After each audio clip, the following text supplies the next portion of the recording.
आपसे जानना चाहते हैं कि अगर आप देखिए तो पिछले 2 सालों में इंटरनेशनल मार्केट में गैस के प्राइस से 400% तक बढ़े हैं। अगर हम पिछले साल की ही बात करें तो वो 70% तक बढ़े हैं। इसका सारा फायदा मेनली सरकार को ही मिलता रहा और ऑयल कंपनियों को मिलता रहा, कंज्यूमर्स को ज़्यादा प्राइसेस देते पड़ा पिछले 2 साल के लिए। अभी जो नए प्राइसेस रेजिम जो चेंज किए गए हैं 2014 के, इसमें यह कहा जा रहा है कि 10% तक प्राइसेस कम होंगे। क्या ये काफ़ी है?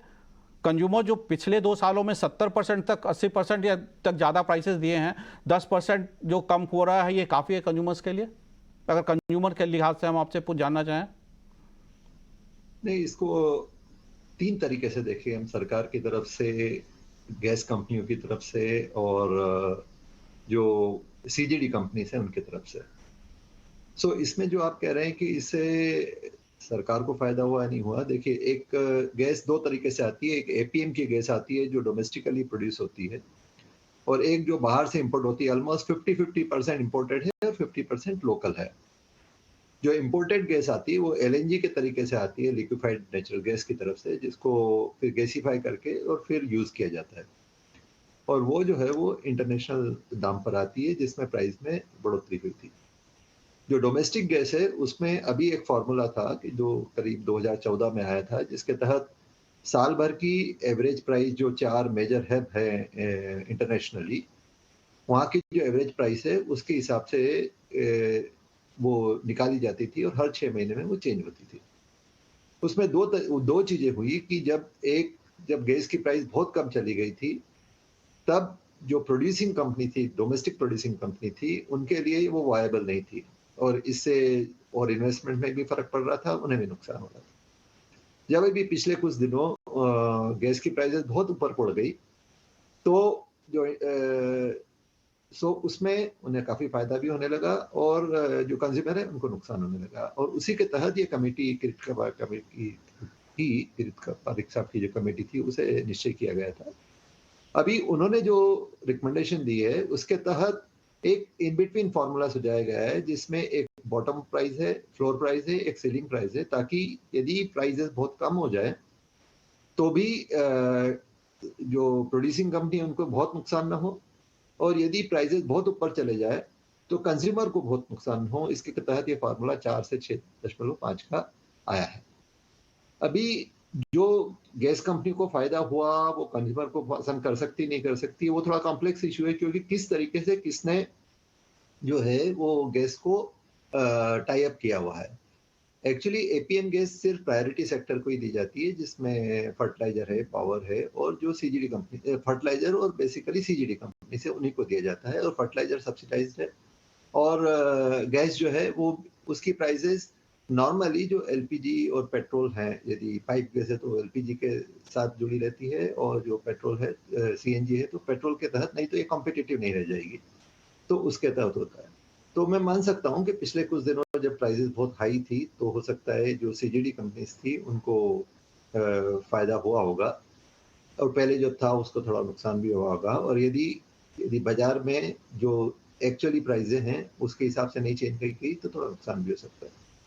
लेकिन मेरे ख्याल से ये एक निश्चित दिशा में है। इससे एक डिसिप्लिन तरीके से प्राइस आएंगी कि जो बहुत मार्केट का जो फ्लक्चुएशन पिछले 1 साल से हम देख रहे हैं बहुत ही एक्सट्रीम में, उससे कंज्यूमर को या प्रोड्यूसर को, दोनों को इमीडिएट उतना फर्क नहीं होगा, और उससे इन्वेस्टमेंट के लिए थोड़ा लॉन्ग टर्म व्यू भी लिया जा सकेगा। और उसमें थोड़े और भी बंदोबस्त किए गए हैं इस कमेटी रिपोर्ट में, कि जैसे जो नई फील्ड हैं या जो इंक्रीज प्रोडक्शन है उसके लिए 20% इंसेंटिव दिया गया है, और जो डिफिकल्ट फील्ड्स है उनके लिए अभी भी पुरानी जो है वो व्यवस्था चलती रहेगी। बिल्कुल आपने ठीक कहा, लेकिन अगर आप इंपोर्टेड एलएनजी की भी बात कीजिए तो उसके प्राइसेस भी सितंबर से अगर हम देखें 2022 से अभी तक 80% तक कम हो गए हैं। अभिनव अरोरा साहब, हम आपके पास आना चाहेंगे। क्या आपको लगता है कि जो भी यूजर्स है गैस के, वो नुकसान में रहे हैं पिछले 2 सालों में, और ये जो नया प्राइस रेजिम है इससे उनको कंपनसेट हो जाएगा वो जो नुकसान हुआ है 2 सालों का, या ये आगे के लिए फ्यूचर प्राइसेस के लिए ये ज़्यादा अच्छा है? किस तरह से देखते हैं आप इसको? देखिए, कंज्यूमर्स के लिए लास्ट 2 इयर्स बहुत चैलेंजिंग रहे हैं। तो जो भी चेंजेस आते रहे, अपवर्ड ही आए, लोअर तो गए नहीं। और इंटरनेशनल मार्केट में जो भी हलचल रही रशिया यूक्रेन को लेकर, एवरीबॉडी हैड एन इम्पैक्ट। लेकिन जो सबसे बड़ा अच्छा अभी पॉजिटिव स्टेप चला है, जो गवर्नमेंट ने अभी स्लैब 6.5 को फिक्स किया और नीचे का भी जो फिक्स किया, तो गवर्नमेंट ने एक डिसीजन से कंज्यूमर्स को और इंडस्ट्रियलिस्ट को दोनों का टेक केयर किया है। अगर आप देखें आज $8.2 का रेट है, जिस हिसाब से कंज्यूमर्स को गैस मिल रही है, जो कैलकुलेशन हो रही है, वो सीधा 6.5 आती है, तो 10% 11% का जो इम्पैक्ट आ रहा है वो कम हो जाता है, प्राइस कम हो रही है। और दूसरा, जितने भी फील्ड्स है, वेलहेड फील्ड्स है, जो ओएनजीसी और ऑयल इंडिया को एक्सप्लोरेशन के लिए दिया है, हमारे यहाँ बहुत सारे वेलहेड फील्ड्स है जहां पर गैस कैप्चर होती है और भी कैप्चर हो सकती है। इन्होंने न्यू लाइसेंस को भी लिया है और प्री एनईएलपी एरियाज को भी पकड़ा है। उससे एक तो कंज्यूमर को एडवांटेज मिल रहा है कि प्राइस कम होगी, और प्राइस अगर इंटरनेशनल मार्केट में कम होती है, इंडस्ट्री को टेक केयर किया है कि जो लिमिट $4 की मिनिमम रखी है, उससे इंडस्ट्री को भी प्रोटेक्ट किया है।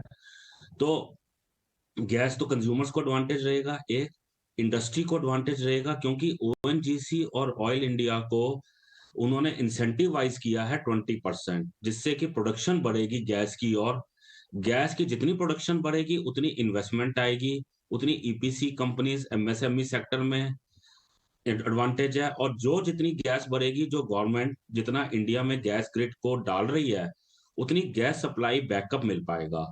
तो एक डिसीजन से कहीं पर एडवांटेज मिलेगा। और फर्टिलाइजर कंपनीज को, जो आज काफी ज्यादा फर्टिलाइजर कंपनीज की इन्वेस्टमेंट आई है पीछे कुछ 4-5 सालों में, कई सिक फर्टिलाइजर कंपनीज जो बंद थी, जो गवर्नमेंट ने स्टार्ट करी है, उनको जो गैस चाहिए वो भी सप्लाई सरप्लस हो पाएगी एक ऑप्टिमम रेट में। तो कंज्यूमर डेफिनेटली एडवांटेजियस है, मैं कहना चाहूंगा, और अगले at least for 2 years rate normalize ही रहेंगे। आपने ठीक कहा कि अगले 2 साल तक ये $6.5 का कैप रहेगा और मिनिमम कैप जो $4 का, इससे कंज्यूमर को लॉन्ग टर्म में फायदा होगा। लेकिन यस। Immediate relief